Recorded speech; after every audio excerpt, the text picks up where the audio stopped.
মিরপুরে নিস্তব্ধতা, লজ্জা এড়াতে অস্ট্রেলিয়ার দরকার মাত্র ৪ রান। বাংলাদেশের শুধু ২টি সেরা বল। ঠিক সেই মুহূর্তে মুস্তাফিজের জাদুতে ভেঙে যায় কুপার কোনলির ১৪৯ রানের ইনিংস। মনে হচ্ছিল অসম্ভবকেও হয়তো সম্ভব করবে বাংলাদেশ, কিন্তু শেষ ওভারে এক বাউন্ডারিতে বদলে যায় পুরো গল্প।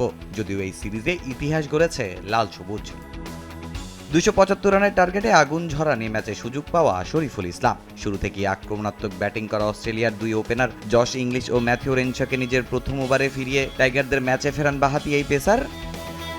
এরপর সৌম্যের দুর্দান্ত ক্যাচে ফেরেন অ্যালেক্স ক্যারি। তবে ওপেনার কুপার কোনলির বাংলাদেশের মাথার ব্যথার কারণ হয়ে ওঠেন। লাবুশানেদের নিয়ে ম্যাচটাও ধীরে ধীরে বের করে ফেলেন, নিজেও তুলে নেন সেঞ্চুরি।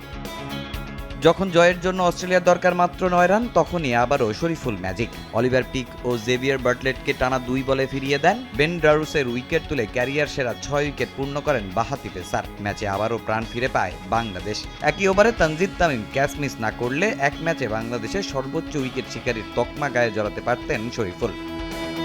তবে ম্যাচের নাটক তখনও বাকি। ১৪৯ রান করা কুপার কোনলিকে ইনসাইড এজ বোল্ড করে মুস্তাফিজ আবারও সম্ভাবনা জাগান। মাত্র ৩ রানের প্রয়োজনে শেষ ওভারে তাসকিন আহমেদ, কিন্তু তৃতীয় বলে অ্যাডাম জাম্পার বাউন্ডারি, এক উইকেটের রুদ্ধশ্বাস জয়ে মাঠ ছাড়ে অস্ট্রেলিয়া। এর আগে টসে জিতে ব্যাট করা বাংলাদেশ প্রথম ওভারেই সৌম্য সরকারের উইকেট হারিয়ে চাপে পড়ে টাইগাররা। সেই চাপ সামলে নেন তাওহিদ হৃদয় ও লিটন দাস। দুজনের ৯৫ রানের জুটি বাংলাদেশের বড় স্কোরের সম্ভাবনা তৈরি করে। পরে হৃদয়ের ৮৩, লিটনের ৫০ এবং আবারও মুসাদ্দিকের অপরাজিত 50-তে ৫০ ওভারে ২৭৪ রান তোলে স্বাগতিকরা। শেষ ম্যাচে জয় না পেলেও ৩ ম্যাচের ওয়ানডে সিরিজে ২-১ ব্যবধানে জিতে ইতিহাস গড়েছে বাংলাদেশ। প্রথমবারের মতো অস্ট্রেলিয়াকে হারানো সিরিজের সেরা ক্রিকেটার ৪ বছর পর জাতীয় দলে ফেরা মোসাদ্দেক হোসেন সৈকত। নামের পাশে ১৪৭ রান ও ২ উইকেট। আর বাংলাদেশের মোস্ট ভ্যালুয়েবল প্লেয়ারের গাড়ি জিতেছেন তাওহিদ হৃদয়।